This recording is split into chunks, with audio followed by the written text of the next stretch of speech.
Are you planning a trip to France, or you're thinking about going to France, or you're France curious? If so, you've come to the right place.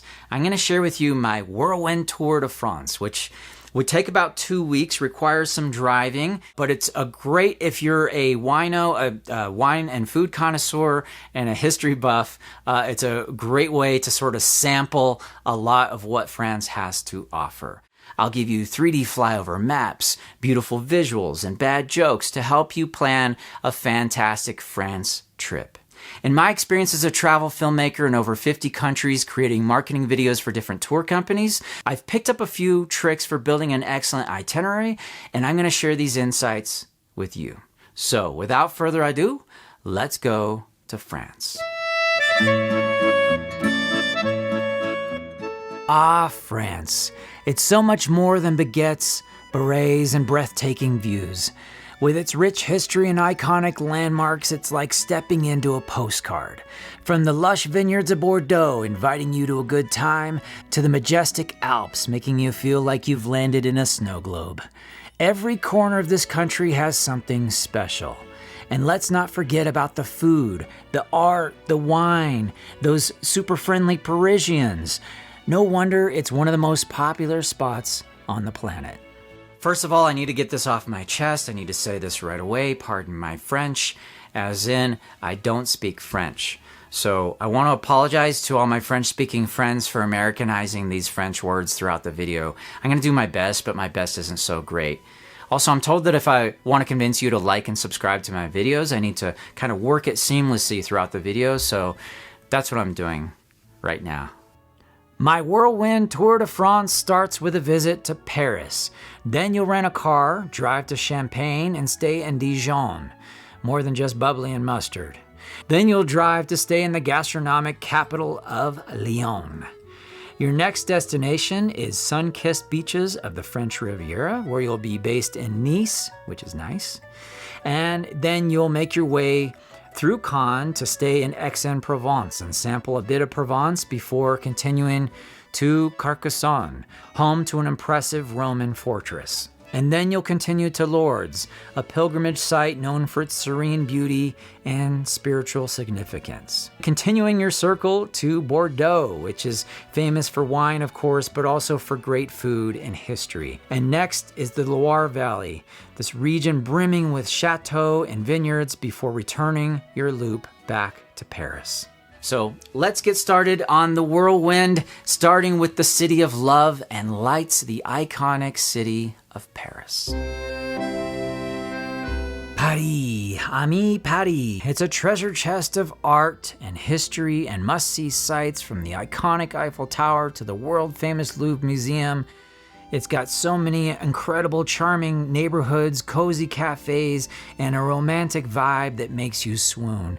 I've created a 3-day Paris itinerary for you, and 3 days is the minimum that I would spend in Paris because it just hits the highlights. But don't let any travel snob tell you that you shouldn't go to Paris if you only have 3 days. Not everyone has all the time and the money in the world. So if you only have 3 days, here's how I would make the most of it. If you're following my itinerary, you're going to start your day early, all perky and ready for adventure, with a view of the Eiffel Tower from Trocadero Plaza. Then you'll walk through the Trocadero Gardens, crossing the bridge to the Eiffel Tower and the beautiful park encircling the tower. After visiting the tower, if you're lazy, you'll take a 15-minute metro ride, or you're going to walk about 30 minutes to the Arc de Triomphe. And after the Arc de Triomphe, you can eat lunch and empty your wallet on this 20-minute walk down toward the Champs-Élysées Gardens. From here, you could walk further, or you could pick up a bike share and continue your journey through the gardens toward the Concorde Plaza and explore the Tuileries Gardens with its beautifully manicured gardens and statues. From here, you can hike, bike, walk, swim, take the metro down the Seine River for a late day or evening river cruise.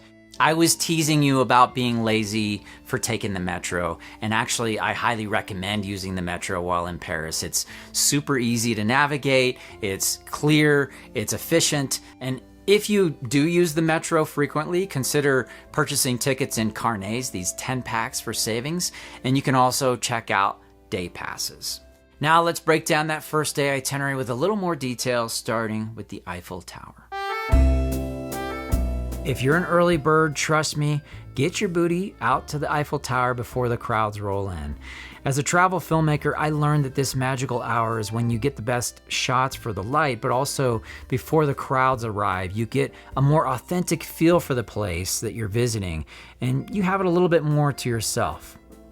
I recommend starting early at the top of the hill at the Trocadero Plaza, then go down the hill through the beautiful Trocadero Gardens for more photo ops as you get closer to the tower. And maybe stop by a bakery to pick up a croissant and a coffee for a beautiful French start to your day. You can hang out in the park and enjoy the area before everyone else arrives. Hopefully you booked a ticket months ago to the Eiffel Tower when they open around 9:30 in the morning. You're gonna wanna book as early as possible to avoid long lines and get a better time slot in either the morning or the evening. You can expect to spend 1 to 3 hours depending on what level you go to and what you decide to see. There are elevators or stairs and different ticket prices for various options. Going to the top, I think, is a must. It's an incredible view of the city and it's an iconic experience. You can forever look at the images of the Eiffel Tower and know that, hey, I went up to the top of that old tower. At the Arc de Triomphe, you can stop briefly to take selfies with the Arc and make all your friends back home jealous. You can purchase tickets to actually enter the Arc and view the exhibit inside and go to the top of the Arc for more city views. After the Arc de Triomphe, you can get your retail therapy with a walk down the famous Champs-Élysées, which is full of upscale shopping and cozy sidewalk cafes, such as McDonald's and Five Guises. If you want more of a Parisian treat, you can also try some of the tasty macarons from the famous La Durée Paris, an iconic patisserie with a rich culinary heritage, or Bougarking. Next, continue your walk, or as I would do, rent a bike from the bike share to get around a little faster and have a little more fun. Paris has become more bike friendly with some dedicated paths, so this may be a good option for covering short distances. However, I would avoid busy city streets unless you're an experienced urban rider or you're looking for a quick end to your France trip. After lunch, you can explore the nearby Champs-Élysées gardens and go to the massive Concorde Plaza. And this plaza is full of history, including being a focal point of the French Revolution, during which many lost their heads, including Marie Antoinette. Just a short distance away, you can wander through the beautifully manicured Tuileries Gardens. You can take a nice stroll, find a cozy bench, be present in the moment, and remind yourself how lucky you are to be in Paris. Or scroll through your social media feed and see who's liking your Eiffel Tower pics.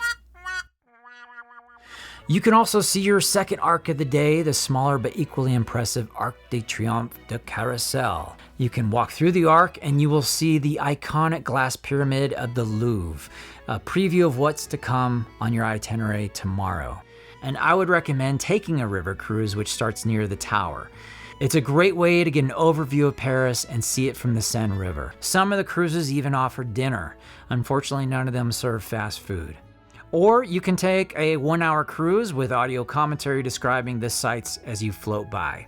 And if you go at night, you can see the City of Lights show off. At night, the Eiffel Tower illuminates the Paris skyline with its lights sparkling for 5 minutes at the top of each hour after sunset. So make sure you're paying attention and staring at the tower at the top of the hour. Now, go to bed because we got a long day tomorrow. For your second day in Paris, I recommend visiting more iconic sites grouped together. You'll begin your day with a visit to the famous Louvre Museum. Then work off those croissants with a mile-long walk to Notre Dame Cathedral. From there, it's a 10-minute stroll to Sainte-Chapelle and another 10-minute walk to the lively Latin Quarter. Finally, it's just another, you guessed it, 10-minute walk to the Luxembourg Gardens. The Louvre has a massive collection of over 35,000 pieces that have been carefully acquired or stolen from conquered countries worldwide, and it can feel daunting. For a quick visit of 1 or 2 hours, you would just focus on the famous highlights, and if you want to see more, you'll need 3 to 4 hours. How long you spend at the Louvre really depends on you. Different strokes for different folks, with some spending all day there. Rick Steves has a audio tour of the Louvre in his Audio Europe app and other places in Europe. I've used that app a lot, and I recommend it, especially if you need a break from your travel companion. You just kind of pop in an earbud and you lose yourself in Rick Steves' sultry voice, tuning out the complaints of getting up early to see the Eiffel Tower at sunrise. So anyway, thank you, Rick. Next, make your way to the famous Notre Dame Cathedral, which, as of the making of this video, is still undergoing extensive repairs following the devastating fire in April 2019. But you can still admire the iconic facade, and more importantly, you can take a selfie and make your friends back home jealous. If you're a stained glass window fan, visiting Sainte-Chapelle is a must. This Gothic church has stained glass windows soaring over 50 feet tall. Later, in the vibrant Latin Quarter, you'll discover a charming mix of bookshops, quaint cafes, and bustling markets, all with a unique artistic flair that captures the essence of Paris. After lunch, you can visit the famous Shakespeare and Company bookstore. It's a place where both locals and travelers come together to celebrate the love of books and culture and take selfies. The beautiful Luxembourg Gardens offers a nice, serene atmosphere where you can unwind or find a cozy spot on a bench to be present in the moment and soak in the picturesque surroundings. That evening, you've got a lot of options for entertainment. Paris has a vibrant opera scene. You could also go visit some of the iconic jazz clubs and listen to some live music that celebrates Paris's jazz scene. You could visit the eerie catacombs of Paris, an underground labyrinth that stretches for miles and is lined with the bones of over 6 million people. Fun for the whole family. You could also explore the nightlife in the Latin Quarter. And there's also the Moulin Rouge, but I'll go into that more for tomorrow's itinerary. And speaking of tomorrow's itinerary, here we are with my suggestion to visit Versailles, Montmartre, and catch a cabaret show. The Palace of Versailles is about 12 miles from Paris, and it's easily accessible by taking the train. I recommend booking a ticket to the palace when they open, and be sure to explore the extensive gardens afterward.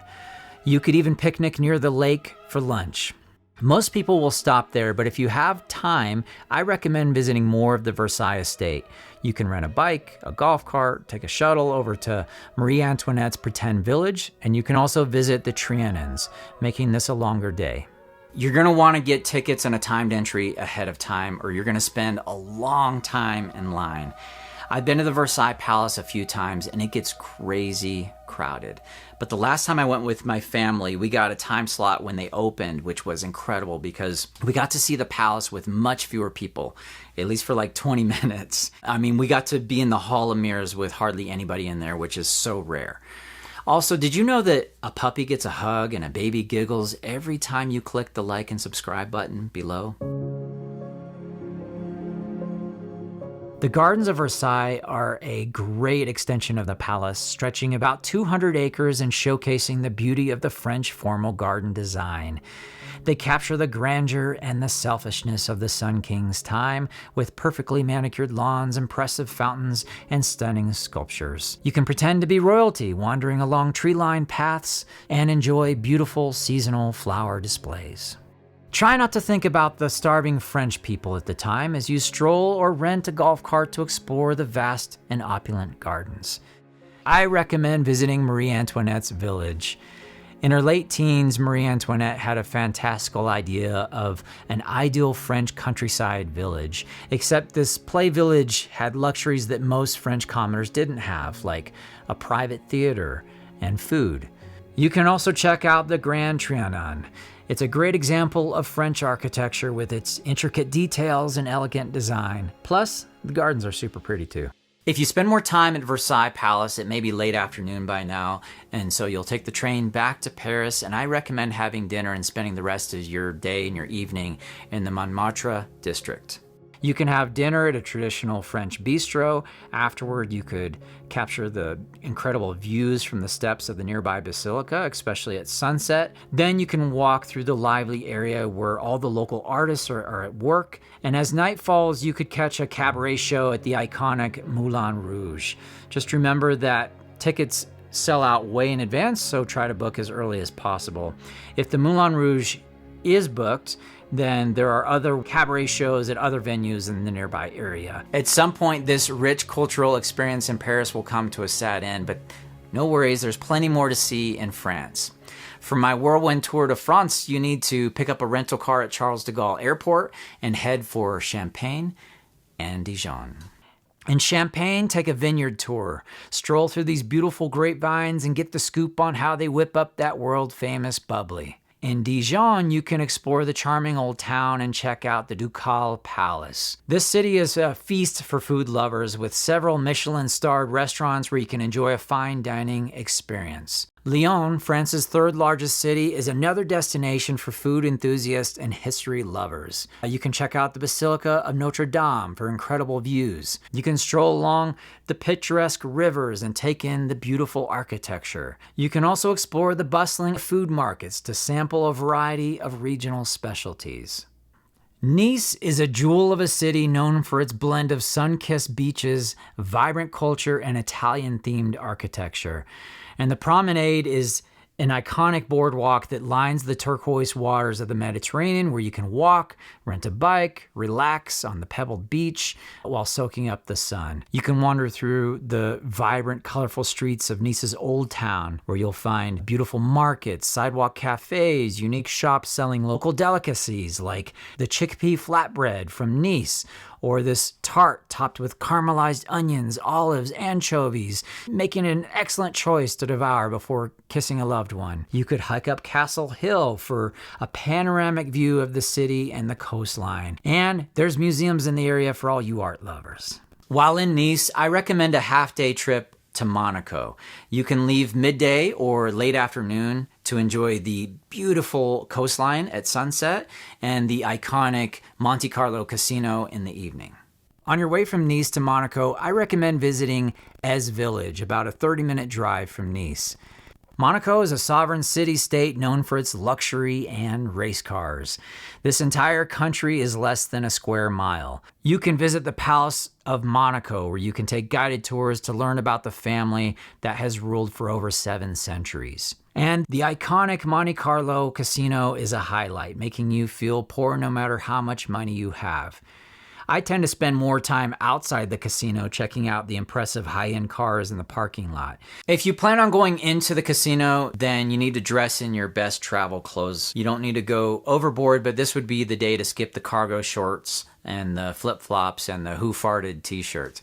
And if you laughed at that, you're my kind of person, and you really should consider liking and subscribing so we can keep this relationship going. So I'm going to take a nice pause. You can go down below. I won't say anything really important right now. Just click that like, the bell icon. You can subscribe. If you're feeling in a good mood, you could leave a comment. So I'm just going to let you do that right now.